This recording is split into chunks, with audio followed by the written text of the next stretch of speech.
मचिया उचिया पर बैठ के हम धरना प्रदर्शन नहीं करते हैं। जैसे आप मचिया पर बैठ गए, जगता बाबू, अजीत शर्मा, मदन मोहन झा जी जमीन पर बैठे हुए हैं, आप मचिया पर बैठ गए। नमस्कार, न्यूज़ 4 नेशन देख रहे हैं आप और मैं हूं शुभी आपके साथ। बिहार विधानसभा चुनाव तो खत्म हो गए, लेकिन अभी भी आरोप प्रत्यारोप का सिलसिला बिहार के सियासी गलियारों में लगातार चल रहा है। इसी कड़ी में जेडीयू के एमएलसी नीरज कुमार ने नेता प्रतिपक्ष तेजस्वी यादव पर वार करते हुए ये कह दिया है कि जरा उस दिन को याद कीजिए जब आंदोलनरत थे आप और गांधी मैदान के बाहर किसानों के लिए आवाज तो बुलंद कर रहे थे, लेकिन अपने सारे संस्कार ही भूल गए थे। वो इसलिए क्योंकि नेता प्रतिपक्ष तेजस्वी यादव मचिया पर बैठ गए थे और तमाम वरिष्ठ नेता पार्टी के, चाहे हम बात करें जगदानंद सिंह की या फिर मदन मोहन झा की, ये तमाम जो वरिष्ठ नेता थे वो जमीन पर नीचे बैठे दिखाई दिए थे। और इस दिन भी लगातार इसको लेकर बिहार के सियासी गलियारों में खूब चर्चा हुई थी। और अब जेडीयू एमएलसी नीरज कुमार ने एक बार फिर से उन्हें ये बात याद दिलाते हुए कह दिया है कि जरा याद कीजिए, आपके ही ऐसे संस्कार हो सकते हैं और आप लालू प्रसाद यादव के बेटे हैं। शायद यही सोचकर आपकी राजस्व थोड़ी कम ना हो जाए, इसको लेकर आपने अपने आप को मचिया पर स्थापित कर दिया और बाकी लोगों को नीचे बैठा दिया। इसके अलावा नेता प्रतिपक्ष तेजस्वी यादव को लेकर जेडीयू एमएलसी और क्या कुछ कह रहे हैं, छोड़े जाते हैं आपको उनके बयान के साथ। हाँ, मचिया उचिया पर बैठ के हम धरना प्रदर्शन नहीं करते हैं। जैसे आप मचिया पर बैठ गए, जगता बाबू, अजीत शर्मा, मदन मोहन झा जी जमीन पर बैठे हुए हैं, आप मचिया पर बैठ गए। क्योंकि आप तो भाई लालू जी के सुपुत्र हैं, आपको तो ये अधिकार है कि कुछ ऊंचा हमको दिखाई पड़ना चाहिए।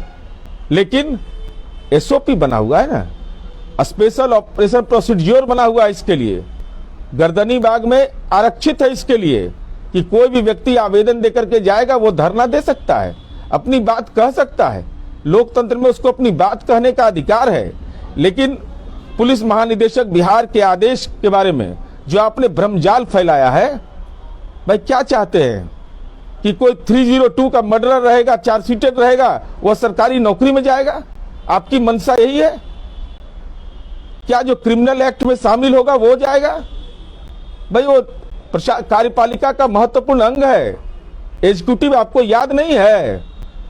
इस बिहार में माननीय मुख्यमंत्री जी के शासनकाल में भ्रष्टाचार के मामले में डीजीपी की संपत्ति भी जब्त की गई है।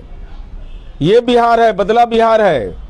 इसलिए नई पीढ़ी को राजनीतिक ईर्ष्या आपको हमसे हो सकता है, बेचैनी हो सकता है, तनाव हो सकता है, लेकिन संविधान हमारे लिए भी उतना ही महत्वपूर्ण है, आपके लिए भी उतना ही महत्वपूर्ण है।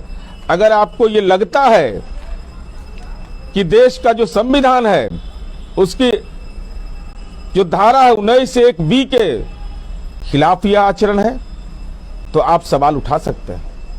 लेकिन ये देश गांधी का है और बिहार में से तो गांधी जी का लगाव रहा है, तो राष्ट्रपिता के प्रति सम्मान, डॉक्टर भीमराव अंबेडकर के संविधान के तयशुदा जो संविधान के प्रावधान है उसके प्रति सम्मान और शासन व्यवस्था को पारदर्शी बनाना, यही हमारा संकल्प है और यही हमारी अवधारणा है।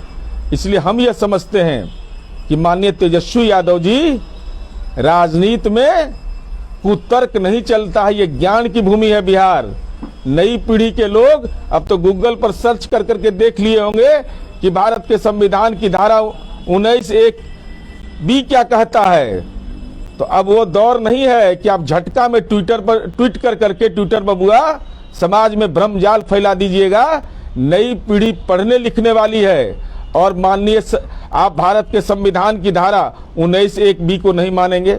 आप माननीय सर्वोच्च न्यायालय के बाबा रामदेव के संबंध में रामलीला मैदान में दिए गए धरने के बारे में जो माननीय सर्वोच्च न्यायालय का न्यायिक आदेश है वो नहीं मानेंगे, वो नहीं जानेंगे। और साथ ही साथ जो सरकारी काम में बाधा पर जो कानून बने हुए हैं, क्या उस कानून का अनुपालन धारा 353 जो आईपीसी का है, क्या उस संबंध में सरकार का अनुपालन कराना इसकी जिम्मेवारी नहीं बनती है? किस बात के लिए है? इसलिए हम आपसे ही तमाम साथियों से ये अनुरोध करेंगे कि लोकतांत्रिक तरीके से अपनी बात कहने का हर नागरिक को अधिकार है, उसके तयशुदा प्रावधान का अनुपालन करना दायित्व है और इस बिहार में अराजकता नहीं फैले और समाज की नई पीढ़ी को कैसे हम उसको कानून सम्मत, विधि सम्मत अनुपालन करने का संस्कार दें, उनके अंदर में ये जज्बा पैदा करें कि वह देश के राष्ट्रपिता महात्मा गांधी के विचारों का अनुसरण करें, डॉक्टर भीमराव अंबेडकर के संवैधानिक प्रावधानों को के प्रति सम्मान व्यक्त करें और साथ ही साथ जो शासन व्यवस्था को पारदर्शी तरीके से, लोकतांत्रिक तरीके से अगर इसको सुनिश्चित किया जाना है तो लोकतंत्र में संवाद ही महत्वपूर्ण माध्यम होता है। और माननीय मुख्यमंत्री नीतीश कुमार जी ने लोक संवाद, जनता का दरबार और ठिठुरते जाड़े में 4 डिग्री 3 डिग्री टेम्परेचर में इस बिहार के विभिन्न कस्बों में दौरा कर करके आम लोगों से संवाद के बदौलत ही आज बिहार ऐसे बहुत सारे ऐसे कानून बने हैं इस बिहार के अंदर में जिसमें बिहार लीड लिया है।